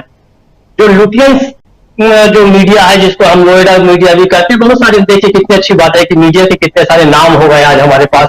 हम उसको नोएडा मीडिया भी बोलने लग गए, गोदी मीडिया भी बोलने लग गए, बहुत सारे नाम हो गए हैं। तो ऐसा स्वर्णिम काल जो है मीडिया का शायद ही कभी भारत में आया होगा। मुझे याद है जब मैं महाराष्ट्र राजनीतिक दलों को, विधानसभा को कवर करता था, एक समय महाराष्ट्र की राजनीति में ऐसे भी आया था, आप मानेंगे नहीं राजू जी, कि उस समय मुख्यमंत्री पद के लिए 11 उम्मीदवार थे, जिसमें विलासराव देशमुख भी थे, शरद पवार भी थे, सुशील कुमार से अंतुले भी थे, ऐसे बहुत सारे लोग थे। उन सबकी खबरें मीडिया छापता था। उस मीडिया को कहीं किसी से उससे यह सरोकार नहीं रहता था कि मुझे इस नाम को प्रमोट करना है या इस नाम को दबाना है, और कोई राजनीतिज्ञ बुरा नहीं मानता था। एक राजनीतिज्ञ का नाम अगर उछलता था कि मुख्यमंत्री पद के दावेदार है, दूसरे का देते थे भाई ये तो जो है ये निष्ठावान कांग्रेसी नहीं है, ये तो पार्टी को छोड़ के जा चुके थे, वो भी छपता था। लेकिन उसके बाद जो मीडिया ने जो भूमिका अपनी बदली, उसका ही कारण है कि आज हम राजनीति पे बात कम कर रहे हैं और मीडिया पे बात ज्यादा कर रहे हैं, जबकि ये विषय जो है प्योरली ये राजनीतिक है। अब आप देखिए कि इसलिए अब राजनीतिक चीजों की जो रिपोर्टिंग होती है उसमें मीडिया क्या भूमिका निभा रहा है और क्या मिसचीफ कर रहा है, इसको जानना बड़ा जरूरी होता है। डीके शिव कुमार जो है वो कह चुके हैं कि भाई बगावत करना या ब्लैकमेलिंग करना मेरी तासीर में नहीं है, बहुत स्पष्ट बोल चुके हैं। वो मीडिया में आ भी चुका है, कुछ अखबारों ने उसको छापने की हिम्मत भी की है। इसके बाद अगर समय ले रही है कोई पार्टी अपना मुख्यमंत्री चुनने में, तो क्यों समय नहीं लेगी? इतना क्रूशियल पद पर बैठा हुआ व्यक्ति, हजारों की संख्या में क्लर्क और चपरासियों के जो नियुक्तियां जो होती हैं वो कई साल लटकती हैं। तो क्या एक पद का एक ऐसे क्रूशियल राज्य का मुख्यमंत्री जिसके ऊपर कांग्रेस का पूरा भविष्य का दारोमदार है, इसलिए वो विषय केवल कर्नाटक का नहीं है, आने वाले अगले कई चुनाव और उसके बाद जो है लोकसभा का चुनाव जो है उसमें जैसे हम बार बार डिस्कस कर चुके हैं और सारा मीडिया कर रहा है, बहुत सारे लोग भी कर रहे हैं कि कर्नाटक का चुनाव जो है वो किसी भी पार्टी को 2024 के सत्ता के दरवाजे तक ले जाकर छोड़ने वाला है, ये बात तो स्पष्ट हो गई है। तो कांग्रेस क्यों ना सोच समझ के समय ले और एक ऐसा व्यक्ति बैठाए कि जो ठीक से इस सरकार को आगे चला सके और जो राजनीतिक एजेंडा और जो विमर्श सेट किया गया है इस चुनाव प्रचार के दौरान उसको, उस विमर्श को आगे बढ़ाए। मैं एक बहुत पुरानी घटना याद दिलाता हूं राजीव जी, आपको याद होगा उत्तर प्रदेश में मुख्यमंत्री को लेकर बड़ी समस्या थी, 1997 की बात है। उस समय राम प्रकाश गुप्ता जी को मुख्यमंत्री बनाया गया था और बताया गया था कि लगभग 2 दशक के बाद उनको झाड़ पोंछ के पता नहीं कहां संग्रहालय से निकाल के उनको मुख्यमंत्री बनाया गया था। मीडिया ने उसको भरपूर उसका मजा लिया, मीडिया ने भरपूर उसके खिलाफ छापा। कहीं पर कोई ऐसी बात नहीं थी कि मीडिया का एक वर्ग ऐसा कोई भी नहीं था कि जो उस मजेदार वाकये को हुआ, वो वाकई बहुत बड़ा प्रहसन था, राजनीतिक प्रहसन, कि जब बड़े बड़े लोग पद के दावेदार थे तब राम प्रकाश गुप्ता जी को मुख्यमंत्री बनाया गया था, जिसको लोग भूल चुके थे। तो ऐसे बहुत सारे उदाहरण हैं। लेकिन अब मुख्यमंत्री किसी भी इसका कौन बने ये बहुत ही महत्वपूर्ण हो गया है, क्योंकि इसका कारण ये है कि पत्रकारों ने और मीडिया ने जिस प्रकार से राजनीतिक गलियारों में चहलकदमी शुरू कर दी है। हमने तो ये भी उदाहरण देखा है कि किस विभाग का कौन सा मंत्रालय बनाया जाए, इसको लेकर बाकायदे एक बहुत बड़ी लॉबिस्ट थी जो सामने आई थी, उसके ऊपर बहुत बड़ा प्रकरण हो चुका है। ये हालांकि कांग्रेस के दौरान की बात है, लेकिन ये है तो मीडिया की जो बदलती भूमिका है उसके कारण आज हम इस मुद्दे पे खड़े हैं। अब अगर हम ये कहें कि आखिर ऐसी स्टोरी क्यों चला रहा है मीडिया, तो उसका कारण ये है कि मीडिया अभी से बता देना चाहता है कि देखिए भाई, आप अगर गैर बीजेपी को चुनेंगे तो वहां पे अस्थिरता पहले दिन से शुरू हो जाएगी, ये अपना मुख्यमंत्री तक नहीं चुन सकते, तो ये सरकार क्या चलाएंगे। दूसरी बात, ये इसका भी बैकग्राउंड तैयार कर रहे हैं, पार्श्वभूमि तैयार कर रहे हैं कि कल को अगर किसी को खरीदना पड़े, किसी को तोड़ना पड़े, किसी को दबाना पड़े, तो उसके लिए पहले से बता दिया जाए कि देखिए जिस तरह सत्ता पे जो आए थे मुख्यमंत्री फला बने, ए बना था तो बी असंतुष्ट था, या बी बना था तो ए असंतुष्ट था, तो सरकार तो गिरनी ही गिरनी थी। ये भूमिका जो मीडिया बना रहा है इसको हमें समझ लेना चाहिए। जांच एजेंसियों के लिए भी रास्ता खोलने का काम जो है वो एक प्रकार से मीडिया कर रहा है कांग्रेस के माध्यम से और भारतीय जनता पार्टी को मदद देने के मामले में। क्योंकि यहाँ छत्तीसगढ़ की एक छोटा सा उदाहरण बताता हूं, यहाँ आबकारी को लेकर बहुत सारे छापे पड़े। ये कौन सही है क्या सही गलत है ये मैं नहीं कह रहा हूं, लेकिन सुप्रीम कोर्ट ने ये टिप्पणी दी है और इनको ईडी को कहा है कि आप भय फैलाने का काम ना करें। ये कल की टिप्पणी है सुप्रीम कोर्ट की। तो ईडी का जो काम है, ईडी के लिए भी रास्ता खोलने का काम जो है मीडिया यहाँ पे कर रहा है, इसको लोगों को समझना होगा। और ये जो समय लिया जा रहा है बहुत ही सामान्य समय है, क्योंकि शिव कुमार जो है पहले से उनके ऊपर आरोप भी लगे हैं। तो आखिर कौन सी पार्टी चाहेगी कि हम ऐसा मुख्यमंत्री बनाए जिससे कोई समस्या हो, या ऐसा हम मुख्यमंत्री बना दें कि जिसके कारण सरकार चलाना शामिल हो? इसमें कोई दिक्कत नहीं है, समय ले, समय के साथ एक अच्छा मुख्यमंत्री दे। तो ये सारी परेशानी जो है मीडिया को इसलिए है क्योंकि वहां पे भाजपा पराजित हो गई है। दुर्भाग्य ये है कि हम मीडिया का हिस्सा होने के बावजूद मीडिया के उस हिस्से पे हमें भी प्रहार करना पड़ता है, लेकिन वो इसलिए आवश्यक है क्योंकि मीडिया का अगर वो हिस्सा लोकतंत्र के खिलाफ खड़ा होगा तो वो हिस्सा हमारा भी दुश्मन हो जाएगा राजू जी, क्योंकि हम विपक्ष के साथ हैं और हम लोकतंत्र के साथ हैं। इसलिए यह मुद्दा जो है, ये भूमिका जो है मीडिया की, उस पर भी विचार करने के लिए बहुत हमको मजबूर करता है। राजीव जी। जी जी बिल्कुल। प्रशांत टंडन जी, अब जरा आते हैं सत्यपाल मलिक को लेकर के भी चर्चा जरूरी है, क्योंकि सुबह से आज हम लोग देख रहे हैं कि सीबीआई के छापे और लेकिन सत्यपाल मलिक के जितने जो सहयोगी हैं उनके यहाँ इस मामले को किस रूप में देखते हैं? पहली बात तो ये। दूसरी बात ये कि सत्यपाल मलिक ने अभी तक जितनी बातें कही हैं उन बातों को काटने के लिए, उस पर प्रतिक्रिया देने के लिए सरकारी तंत्र से कोई नहीं आया अभी तक। क्या माना जाए? क्योंकि एक बहुत बड़ी बात सत्यपाल मलिक ने पुलवामा को लेकर के कही थी, तो क्या माना जाए? यहाँ तो कुछ ना कुछ तो होना चाहिए था, कुछ ना कुछ चर्चा होनी चाहिए थी, इस पर बात आनी चाहिए थी, प्रतिक्रिया आनी चाहिए थी, लेकिन कुछ भी नहीं आई। आपके साथ भी सत्यपाल मलिक ने बात की, उसके आपसे ही शुरुआत हुई थी, उसके बाद और जितने भी उन्होंने इंटरव्यू दिए सारे इंटरव्यूज में वही बातें आई हैं, लेकिन उस पर कोई किसी भी तरह की प्रतिक्रिया। और सत्यपाल मलिक अपनी बात पे आज भी अड़े हुए हैं, अडिग हैं। तो क्या ये मसला भी नींद उड़ाने में कामयाब दिखाई दे रहा है? जहां जब बीजेपी की नींद की हम बात कर रहे हैं, क्या ये 2018-19 की मैं बात कर रहा था कि 2018 में कुछ और परिस्थितियां थी, 19 के मई में कुछ और परिस्थितियां हो गई, अब हम 23 और 24 में हैं, और जब हम 23-24 या 18-19 की बात करेंगे तो पुलवामा सामने आ ही जाता है। पुलवामा की चर्चा करना लाजमी है। फिर जरा आपसे समझना चाहूंगा। जैसा मैं राजीव जी कह रहा था कि सत्यपाल मलिक को परेशान करने की एकमात्र वजह जो मुझे समझ में आती वो पुलवामा पे जो उन्होंने कहा कि सरकार ने लापरवाही की थी। मेरे इंटरव्यू में उन्होंने कहा कि नरेंद्र मोदी ने जब पुलवामा पे हमला हुआ तो उनका फोन आउट ऑफ रीच था, उन्होंने ढाबे से आके मुझे फोन किया था। उन्होंने बाकी इंटरव्यूज, मेरे इंटरव्यू के बाद भी बाकी इंटरव्यूज में भी इस बात को दोहराया। असली वजह राजीव जी यही है। लेकिन अब जो सीबीआई जा रही है उनके पास हैरेस करने, उसकी मेरिट कुछ होंगी।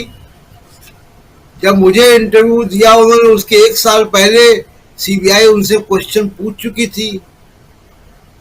भारत के संविधान का आर्टिकल 361 है, हमारे दर्शक भी गूगल करके पढ़ सकते हैं, जिसमें राज्यपाल या राष्ट्रपति रहते हुए कोई व्यक्ति कोई काम करता है तो उसके खिलाफ अदालती कार्रवाई या कोई क्रिमिनल केस नहीं हो सकता।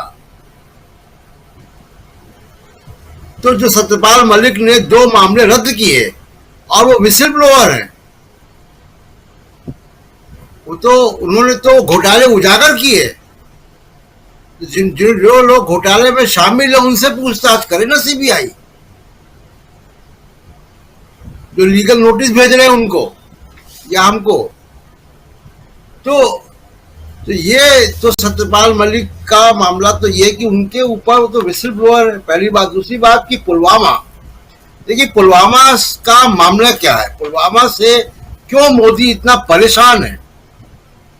और आप देखिए इसका टाइमिंग, आप देखिए कर्नाटक का चुनाव हारने के बाद तुरंत ये कार्रवाई हुई है। परेशान इसलिए है क्योंकि नरेंद्र मोदी जानते हैं कि पुलवामा को अब वो डिफेंड नहीं कर पाएंगे। और याद कीजिए, मैं बार बार इस बात को कहता हूं कि जनवरी 2019 में जो भी सर्वे आए, सब में एक भी सर्वे, इन्हीं के मीडिया का सर्वे, उन्हीं एजेंसीज का सर्वे जो हर एग्जिट पोल में इनको जीता हुआ दिखाते हैं, वही सर्वे बीजेपी को बहुमत नहीं दे रहे थे। 14 फरवरी को पुलवामा हो जाता है, उसके बाद बालाकोट होता है। विपक्ष के पास जो भी मुद्दे थे, चाहे राफेल था, चाहे चौकीदार था, सब चले गए पीछे। विपक्ष को मजबूरन वॉकओवर देना पड़ा और ये इनको एक जीत हासिल हो गई। विपक्ष पुलवामा पे तब भी नहीं बोल पाता था, अब भी नहीं बोल पा रहा था। सत्यपाल मलिक जब बोलते हैं तो सत्यपाल मलिक गवर्नर थे, स्टेक होल्डर हैं, और गवर्नर रहते हुए उनके समय पुलवामा हुआ। अगर वो ये कह रहे हैं कि हवाई जहाज, मेरी जानकारी में है कि हवाई जहाज मांगे गए थे, हवाई जहाज नहीं दिए गए मंत्रालय ने, और वो मेरे पास आते तो मैं हवाई जहाज दे देता। 13 फरवरी तक, यानी पुलवामा हमले के एक दिन पहले तक, ये सवाल भी उनसे पूछा, तब तक इंटेलिजेंस रिपोर्ट थी कि कोई हमला हो सकता है। तो सरकार क्यों बैठी रही? क्यों उनको हवाई जहाज नहीं दिए गए? क्यों वो रूट सैनिटाइज नहीं था? सतपाल मलिक ये कह रहे हैं कि एक जिप्सी भी नहीं थी वहां पे। पुलवामा का हमला हो जाता है, 40 जवान मारे जाते हैं। उसके बाद उन जवानों की शहादत पे वोट मांगे जाते हैं।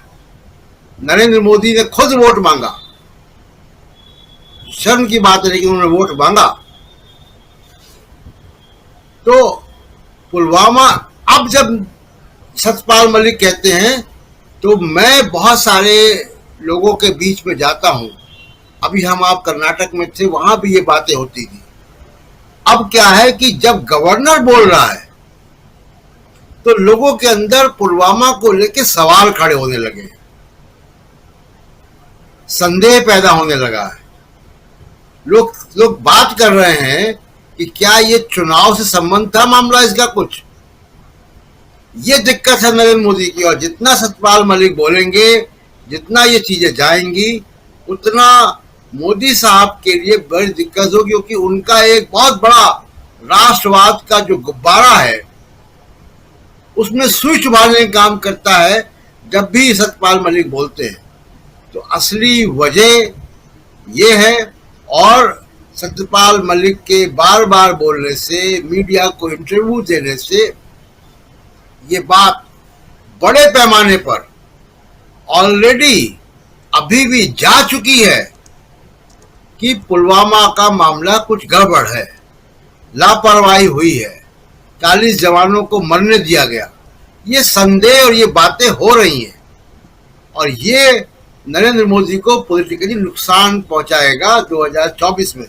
इसलिए उनको चुप रहने की बात कही जाती है, इसलिए उनकी वो बोले नहीं तो सीबीआई से रेड डालवाओ उनके सहयोगियों के। ये उनकी जबान बंद करने के लिए हो रहा है। राजीव जी, पुलवामा और अब 2023 और 24, जरा ये भी समझने की हम कोशिश कर रहे हैं। 2018-19 की बात, और उस समय क्या कुछ हुआ उस पर विस्तार से भी चर्चा कर रहे थे प्रशांत टंडन जी। और क्या कुछ हो रहा है, क्यों कर्नाटक चुनाव तक किसी भी प्रकार की कार्रवाई यानी एक्शन जो है वो नहीं होता है सतपाल मलिक या उनके करीबियों के ऊपर, और चुनाव हारने के बाद तुरंत क्यों एक्शन होता है, ये समझने की कोशिश हम कर रहे हैं। और साथ साथ आगे क्या कुछ होने जा रहा है, क्या रणनीतियां रहेंगी बीजेपी की खासकर, ये भी जानने की कोशिश करते हैं हम। आइए जरा एक बार फिर से आना चाहता हूं प्रमोद अग्रवाल जी आपके पास। अग्रवाल जी, किस रूप में आप देखते हैं 2024 का चुनाव, अगर उसको देखा जाए, और मोदी जी के नज़रिए से, बीजेपी के नज़रिए से जरा उसको हम समझने की कोशिश करें। विपक्षी एकता की बात सब चल रही है, वो जैसे जैसे धरातल पर आएगी उसकी चर्चा हम दिन पर दिन करते ही रहते हैं आए दिन। लेकिन ये जो कुछ है, और जिसमें एक बिल्कुल ही जनवरी महीने में कुछ और था, फरवरी मार्च महीने में कुछ और हो गया, चुनाव सामने, और 2019 की बात कर रहा हूं, और उसके बाद 303 सीटें अकेले अपने दम पर बीजेपी लेके आती है। क्या ऐसा ही कुछ 2024 में देखने जा रहे हैं हम? देश के लिए ये दुर्भाग्य की बात है कि देश के जवान शहीद होते हैं, जिस शासनकाल में शहीद होते हैं उस शासन से सवाल ना करके हम उसी शासन को अपने सर आंखों पर बिठा लेते हैं। देविंदर सिंह याद होगा आपको, डीएसपी पुलवामा, उन्होंने एक बयान दिया था अपनी गिरफ्तारी के दौरान कि साहब ये बहुत बड़ा खेल है, चुप हो जाइए। यही बयान तो मोदी जी ने भी सत्यपाल मलिक को दिया था कि साहब चुप रहिए, मैं ब्रेयर गिल्स के साथ देशाटन पर हूं, इसलिए ढाबे से फोन कर रहा हूं। बड़ी अजीब सी बात है, पाकिस्तान का जैसे ही नाम आता है हमारा खून खौलने लगता है, हम सब कुछ भूल जाते हैं। चीन का आता है तो चुप हो जाते हैं। हमारी वहां हिम्मत नहीं होती कि हम गलवान पर बात करें। पुलवामा हुआ ही इसीलिए था क्योंकि कश्मीर एक ऐसा प्रोपोगेंडा स्टेट रहा है जिस पर 370 की बात कर करके भारतीय जनता पार्टी राष्ट्र की मुख्य धारा में सम्मिलित हुई है। श्यामा प्रसाद मुखर्जी के कथित शहीद होने की बात कश्मीर में कह करके आप राजनीति की पृष्ठभूमि तैयार करते रहे हैं। वो जानते थे कि ये बहुत संवेदनशील है, और अगर हमने पाकिस्तान पर चढ़ाई कर दी, इससे बड़ा बात तो हमारे लिए कोई हो ही नहीं सकती। जब हम अपने घर में कारगिल में अपने घर में घुसे हुए दुश्मन को मारकर चुनाव जीत सकते हैं, तो उसके घर में जाकर घुसकर अगर हमने मारकाट मचा दी तो निश्चित रूप से चुनाव जीतेंगे ही। सवाल यह है कि देश ने यह बात सरकार बनने के बाद क्यों नहीं पूछी कि भाई साहब ये हुआ तो हुआ क्यों, इसकी जांच क्यों नहीं बिठाते, आरडीएक्स कैसे आता था ये क्यों नहीं पता करते। अब तो 370 भी खत्म है, दोनों राज्यों के विभाजन हो गए हैं, एक दोनों केंद्र के अधीन है, लोकतंत्र स्थापित करने की स्थिति में आप आज भी नहीं आ पाए हैं। उसके बाद भी अगर आप कश्मीर की बात करते हैं और कश्मीर के जरिए चुनाव जीतने की बात करते हैं, तो मुझे लगता है कि अभी भी है, क्योंकि हमारा जो हिंदी बेल्ट है, हमारा देश का जो हिंदी बेल्ट है, उसके लिए उसके मन में इस मीडिया के जरिए जो नफरत बो दी गई है, और जो पाकिस्तान का नाम आते हुए ऐसा कूदने लगता है जैसे उसके सारे गम दर्द पाकिस्तान पे हमला करने के बाद दूर हो जाएंगे। तो पृष्ठभूमि फिर वही तैयार की जा रही है। रोज किश्तवाड़, पुंछ, राजौरी रोज हमले हो रहे हैं, रोज आतंकवादी घुस जाते हैं। जैसे ही आतंकवादी मारा जाता है, सरकार को पता चल जाता है कि ये लश्कर तैयबा का था, ये जैश मोहम्मद का था। जब तक वो घूमता रहता है कश्मीर में, तब तक उसे नहीं पता होता उनका इंटेलिजेंस क्या करता होता है, कुछ नहीं पता होता। जैसे ही वो मर जाता है, क्योंकि वो उठकर बोल नहीं सकता कि भैया मैं जैश मोहम्मद का नहीं था, मैं तो आम कश्मीरी था, आपने मार दिया, मैं आतंकवादी कहला गया। सबसे बड़ा दिक्कत यही है इस देश में कि हम जिंदे से सवाल नहीं करते। ये सरकार भी वैसा ही करती है, ये नेहरू जी से सवाल करती है, अपने जवाब नहीं देती। ये नेहरू जी ने क्या किया था, गांधी जी ने क्या किया था, ये बताती है।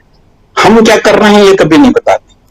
प्लाट बिल्कुल तैयार है, फिर देखिएगा, फिर वैसा ही होगा, मुद्दे वही होंगे, और भावनात्मक मुद्दे के अलावा उपलब्धियां आपके पास है नहीं। कैसे जाएंगे आप 24 में, सिवाय भावनाओं को भड़काकर। आप एक और नया मुद्दा देख रहे होंगे आजकल, एक बागेश्वर महाराज जी हैं, वो उन्हीं राज्यों में जाके हिंदू राष्ट्र स्थापित कर रहे हैं जहां भाजपा का शासन नहीं है।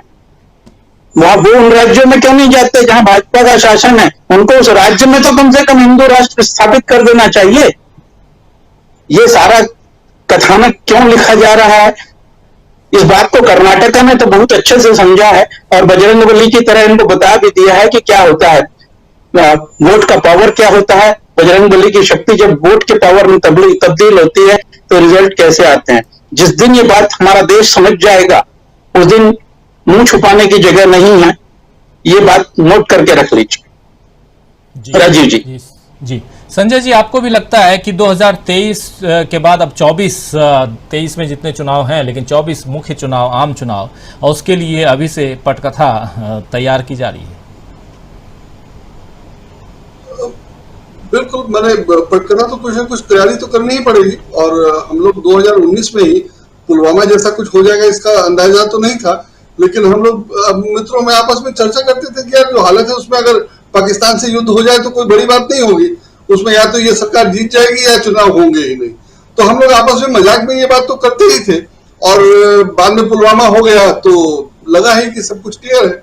और अपना सत्यपाल मलिक जी ने जो कहा है वो तो तभी कहा था और तभी सबको पता था। अभी जैसे कहा प्रमोद जी ने कि उसके बाद हम लोगों ने क्या किया या सरकार ने क्या किया। सरकार ने अब जो सत्यपाल मलिक से परेशान है, सत्यपाल मलिक के कहने से परेशान है, ये सरकार ने 2019 जीतने के बाद ऐसी कोई व्यवस्था नहीं की कि इस तरह की आग ना लगे। सत्यपाल मलिक को रोक दिया गया था और सत्यपाल मलिक रुक गए थे, और सरकार ने मान लिया, या सरकार ने मान लिया, भाजपा ने मान लिया, या नरेंद्र मोदी ने मान लिया कि अब ठीक है, अब ये मामला खत्म हो गया, अगली बार हम कुछ और कर लेंगे। तो अगर ये तो पूरा रवैया ही गलत है ना। आप काम न करें, आपको सरकार को चुना गया काम करने के लिए, सरकार काम न करे और एन चुनाव के समय पुलवामा हो जाए और जीत जाए और सरकार फिर निश्चिंत रहे कि आगे हम फिर ऐसा कुछ कर लेंगे, तो ये तो बहुत ही शर्मनाक और आपत्तिजनक है। और समर्थकों को ये समझ में नहीं आ रहा है। तो ये सारी बातें हैं, लेकिन सरकार परेशान इसलिए है कि ये पोल खुल जा रही है, और पोल खुल रही है तो बहुत बुरी तरह से खुल रही है कि सत्यपाल मलिक ने सब कुछ कह दिया कि भाई हमने तभी कहा था, तब मुझसे कहा गया था चुप रहो। हम सब लोग अब देख रहे हैं, याद कर रहे हैं कि उस समय प्रधानमंत्री ने इस नाम पे वोट मांगा था, उसको बढ़ाने के लिए, उसको एस्केलेट करने के लिए तमाम उपाय किए गए थे। और जब चुनाव जीत गए, अगर दूसरी सरकार बनती और वो जांच नहीं करवाती तो हम मान लेते थे कि वो समझ रही थी कि ये जानबूझ के करवाया गया था और इसकी जांच करवाने की क्या जरूरत है, कुछ निकलना नहीं है, या निकलेगा तो वो जो निकलेगा वो पॉलिटिकली बहुत हंगामेदार होगा, इसलिए वो जांच नहीं करा। लेकिन जब आप ही जीत के आए थे तो आपको लिपापोती तो कर ही देनी चाहिए थी, आपने उसकी भी जरूरत नहीं समझी। ये अति है, ये अति है निश्चिंत होने का, मनमानी करने का, या अपने अंध समर्थक वोटरों पर भरोसा करने का। ये तीनों कुछ भी नहीं होना चाहिए। मैंने वोटर अगर ये नहीं समझ रहा है कि सरकार उस पर इतना भरोसा क्यों कर रही है कि वो फिर भी वोट देगा, तो ये तो बहुत ही चिंताजनक बात है। इस पर कुछ हम लोगों को करना चाहिए, जो हम लोग लगातार बोल करके वही कोशिश कर रहे हैं कि वोटर को समझाए कि भैया देखो ये सरकार कैसी है और क्या। लेकिन जो इस सरकार का जो प्रचार तंत्र है, अपना ट्रोल ग्रुप वगैरह वगैरह, व्हाट्सएप ग्रुप और वगैरह वगैरह, वो जिस ढंग से काम करता है उसमें सब चीज को देशभक्ति बना दी जाता है। तो अब सत्यपाल मलिक बोल रहे हैं तो वो क्यों बोल रहे हैं, अब क्यों बोल रहे हैं, वगैरह वगैरह, जबकि बहुत समझने की बात है कि सत्यपाल मलिक ने तब कहा था, तुमसे कह दिया गया चुप रहो, और बाद में चूंकि उन्होंने उसको चुनाव में बुलाया था तो सत्यपाल मलिक चुनाव के पहले बता दे रहे कि भाई पिछली बार आपने ऐसा किया था, इस बार मत कीजिएगा। तो इसमें क्या, इसमें कौन सी समझने की बात है, कौन सा रॉकेट साइंस है? तो बहुत साफ साफ बात है। तो ये लेकिन लोग पूछ रहे हैं कि सत्यपाल मलिक अब क्यों बोल रहे हैं, तब क्यों नहीं बोले थे? सबको पता है, सब कुछ समझ रहा है, लेकिन बोल रहे हैं। सरकार परेशान इसीलिए है, लेकिन चूंकि उसके पास कोई तरीका नहीं है, कोई उपाय नहीं है, उसने कोई तैयारी ही नहीं की थी, तो उनके पास छापा के अलावा कोई उपाय नहीं है।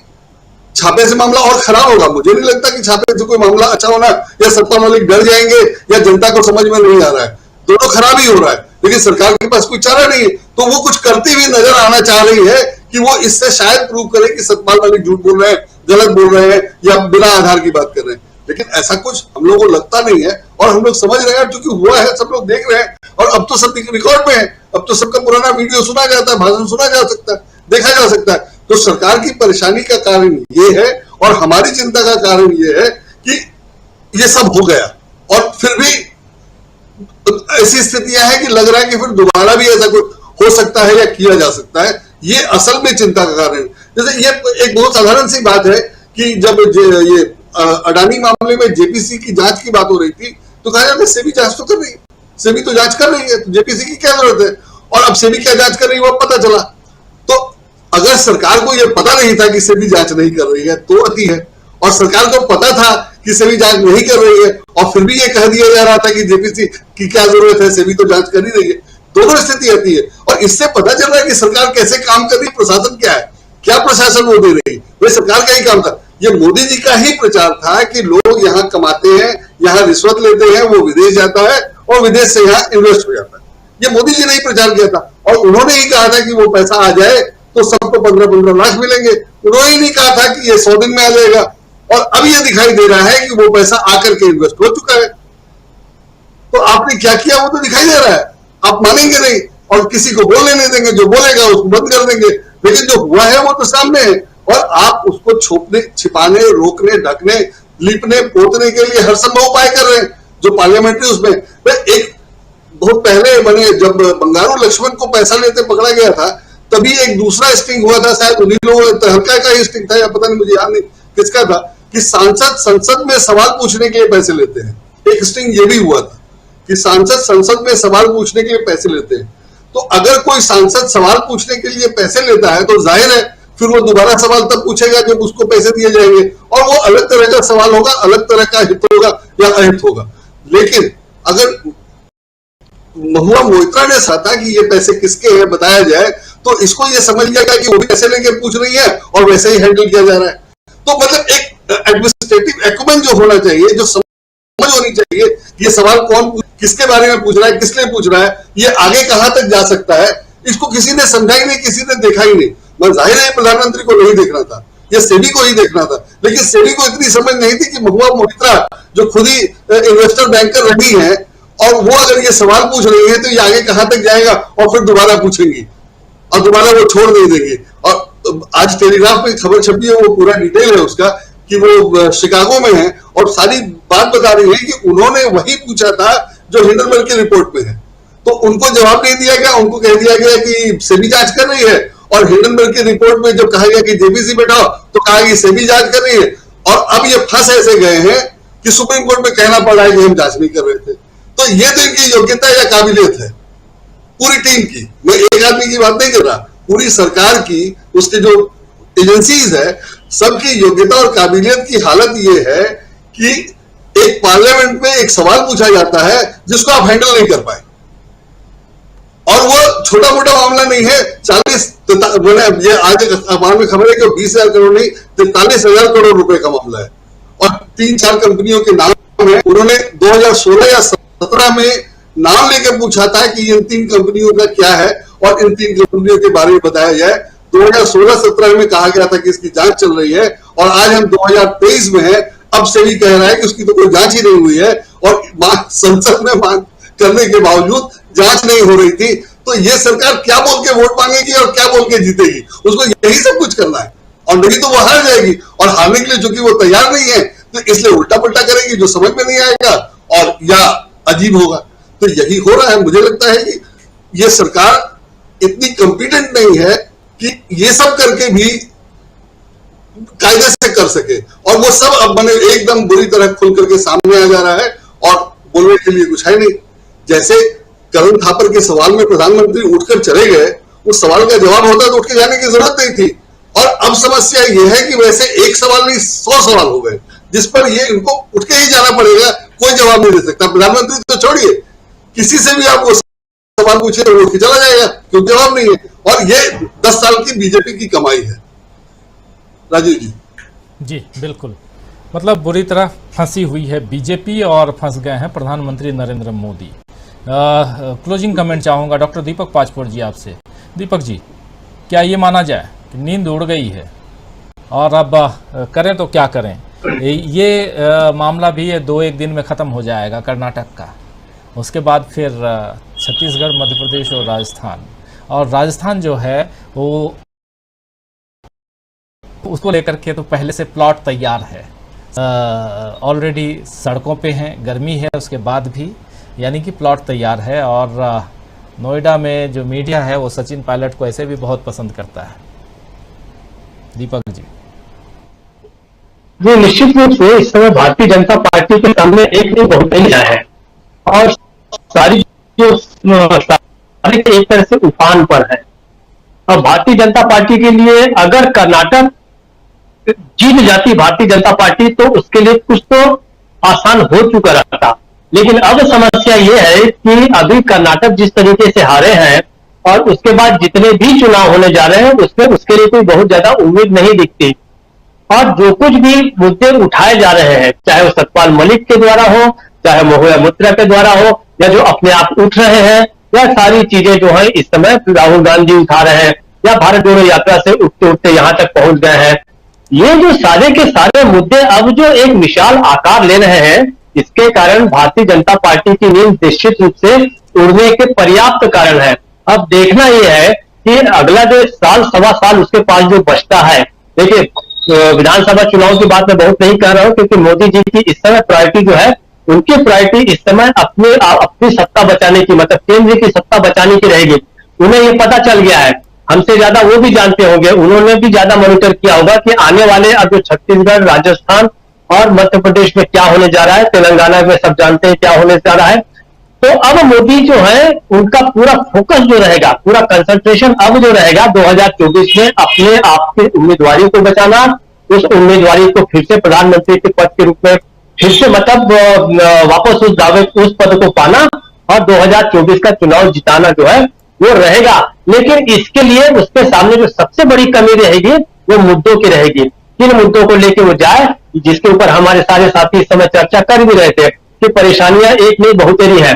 तो देखने वाली बात यह होगी कि मोदी जो है किस तरीके से केवल जश्न मनाने से नहीं होगा।